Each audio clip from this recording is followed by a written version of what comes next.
Hi, I'm E.D. Lewis, and welcome back to my channel, E.D. Lewis Reviews, for another nocturnal review, sorry. Before we get started, you know the drill. Hit that like, hit that subscribe, and also the little bell so you get notifications of my latest videos. And also, sorry, I'm getting ahead of myself. Also, please leave a comment down below, because I'd love to talk with you further on today's, review, other reviews, whatever my videos are on, I'd love to talk further. So please do drop me a comment, or shoot me a comment. Put a comment, I'm saying just comment down below, but anyway, so, this is getting embarrassing now. Okay, so, we are nearing Halloween, it's just around the corner, and for this video, I am doing a review on Let the Right One In, or Let Me In, by John Lindqvist. I'm not going to attempt to pronounce his middle name, because I've tried, and I'm not confident with it, so anyway, this is the cover. Try not to do too much glare. This is the cover that I have, anyway. I mean, it's also called Let Me In. I wonder if I can get the brightness up a little bit. There we go. By John Lindqvist. He's a Swedish author, and he's written many horror films. Many horror films. I'm sorry. I've been thinking about movies today. Many horror novels. And there's even a collection of short stories, which I think is called Let the Old Things Die, or something like that. And it actually has a short story, which is an epilogue that goes along with this book. I have not read it, though, but I've read about it, so I kind of know what it's about. And it features some of the characters from this novel. So this book came out in 2004. It is gothic, it is horror, kind of a social commentary as well. So anyway, it's about this, and it's kind of a bit of a hefty book. It's a book I've tried to read so many times, well, a few times anyway, but I've been unsuccessful until now, because I finally got a hold of the audiobook, and so I followed along while listening to the audiobook and read along, and I did so much better this time, and it's just something about every time I started it, it was just tough for me to get into it. But it gets really good, so I do highly recommend it. I'm going to tell you that right now. I think I give it 4 stars on Goodreads, so I'm getting the rating out of the way right now. It's about a 12-year-old boy named Oscar Erickson who lives in this apartment complex with his mother in Blackberry. It's kind of a suburb outside of Stockholm, I think. And so Oscar is abused by a gang of bullies at his school, and it just kind of pushes him into kind of this darkness of desperation is what I'm going to call it, because he has kind of a kleptomania problem, and he steals a knife from the store. He also steals candy and stuff too, and he practices in this tree outside of these woods that are nearby the apartment complex, and he stabs this tree and stuff, and he sees it as the bully, and he kind of visualizes, like, the one bully, like bleeding to death and stuff, and so he contemplates murder, and he has this notebook, or scrapbook rather, that has all these articles about murder and whatnot, and crimes like that. And so it's just kind of like, early on in the book, I'm like, this kid is like on his way to being a serial killer, or very much, some sort of psychopath. I felt really bad for this kid, and his life changes when this little girl, I'm gonna say quotation, little girl, who looks to be 12 years old, named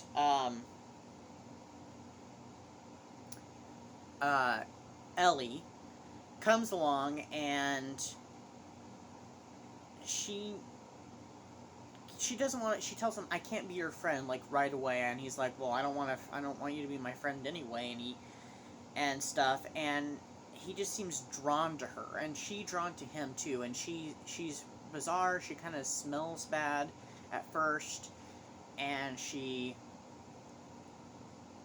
has a thing for puzzles and stuff. She's really good at puzzles, and she's just kind of odd. She lives in this the apartment next door to him and his mother's, and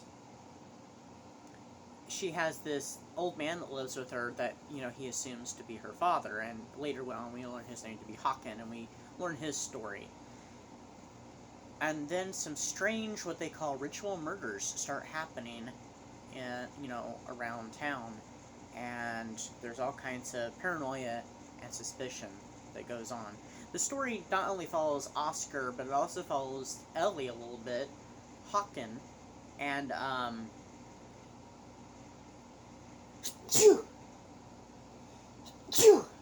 sorry about that.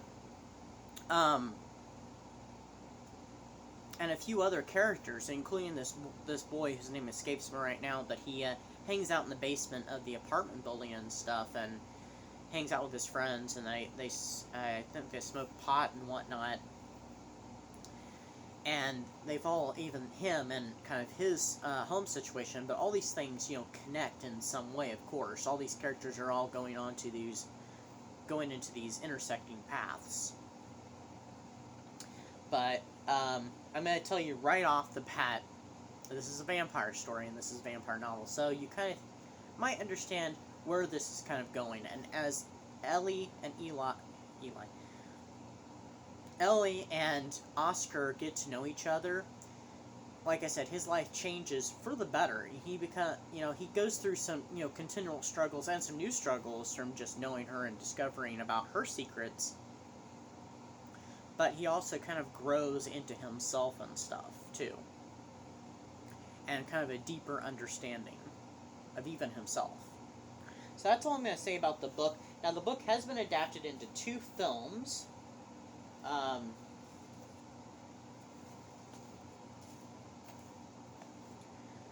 And there's actually a TV series on the way. Sorry, there's like a piece of fuzz or something. I don't know what it was. There was a TV series that was ordered, a pilot, and it was produced, I think, but they didn't pick it up. Well, now there's going to be a new TV series based off of it, off the book and stuff, and so I'm kind of interested in what that's going to be like. So the first film came out in,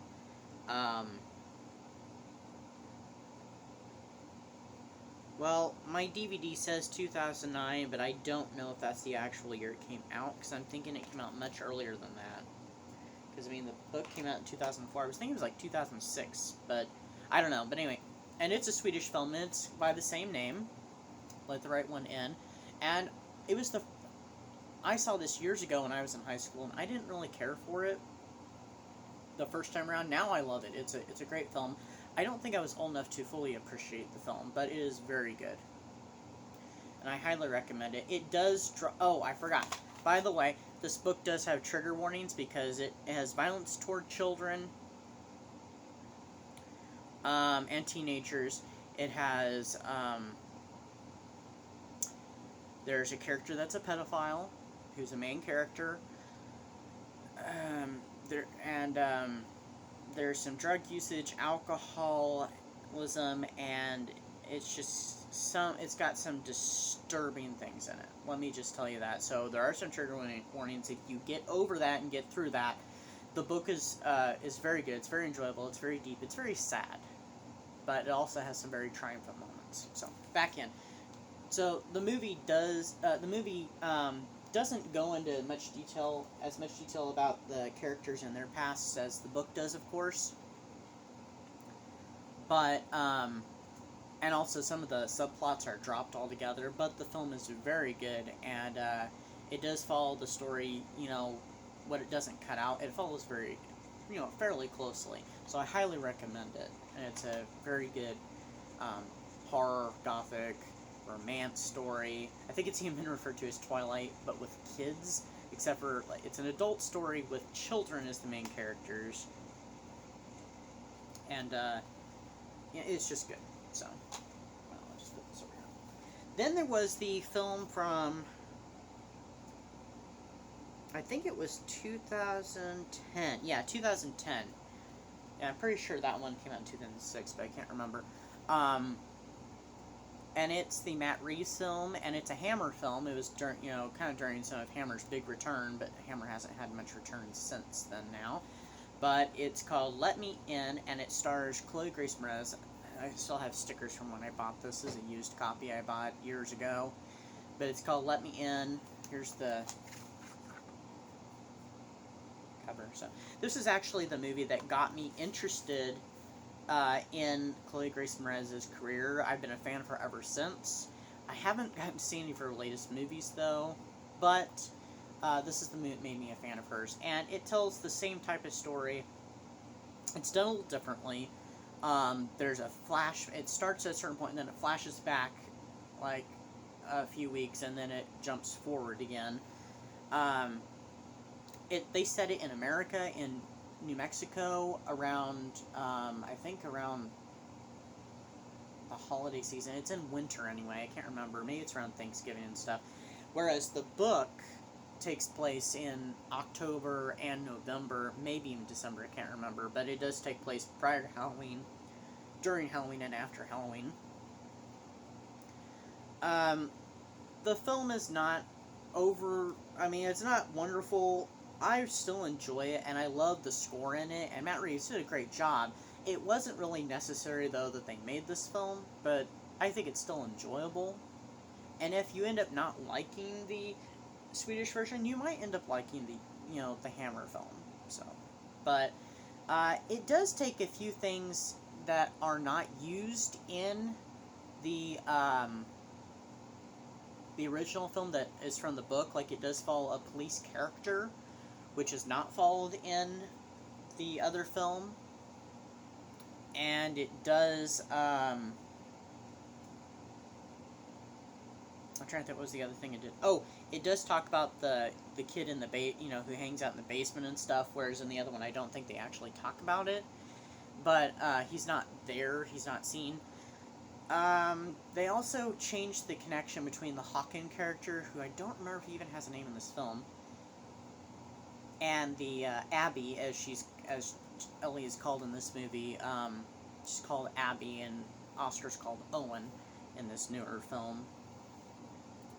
But, I mean, all in all, it's very entertaining. It ends pretty much the same way. It starts out pretty much the same way, and there's a lot, it has a lot of the same events. There is a scene that is not in either one of the films. It's in the book that I really enjoyed, and that's the scene with this lady, this old woman who has cancer and stuff, and she becomes the vampire victim, and what happens with her, and it's really tragic what happens to her, but, I mean, it's interesting. And we also, there's something in the films that's always shown where, like, the vampire attacks a victim and snaps their neck. Not really much of a spoiler. And it never really explains why that's so important except for in the book. Of course, neither one of the films gives the backstories, although this one hints at a backstory that's different between the Ellie/Abby character and her handler, or keeper, is a little different here. They just kind of hint at it, but it does give a different background, whereas the other one gives nothing. But highly recommend you watch either film. Definitely read the book. The book is very good. I don't know why I had so much trouble getting into it the first times I was trying to read it, but I found out I'm not the only one, because there's an old professor of mine who, when we were watching the original film for my independent study class on sexuality in the horror film, and gender in the horror film,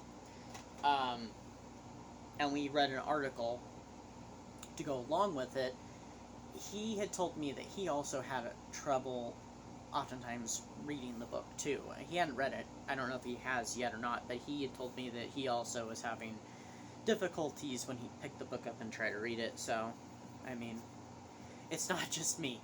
But anyway, so I hope everybody's having a great October. That is my review for Let the Right One In, or Let Me In, by John Lindqvist. I'll show the cover one more time.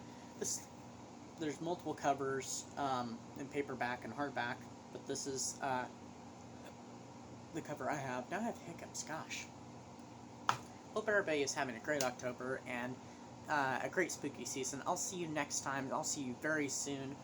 So, with a new review, and Take care, stay spooky, and I'll see you next time. Bye-bye.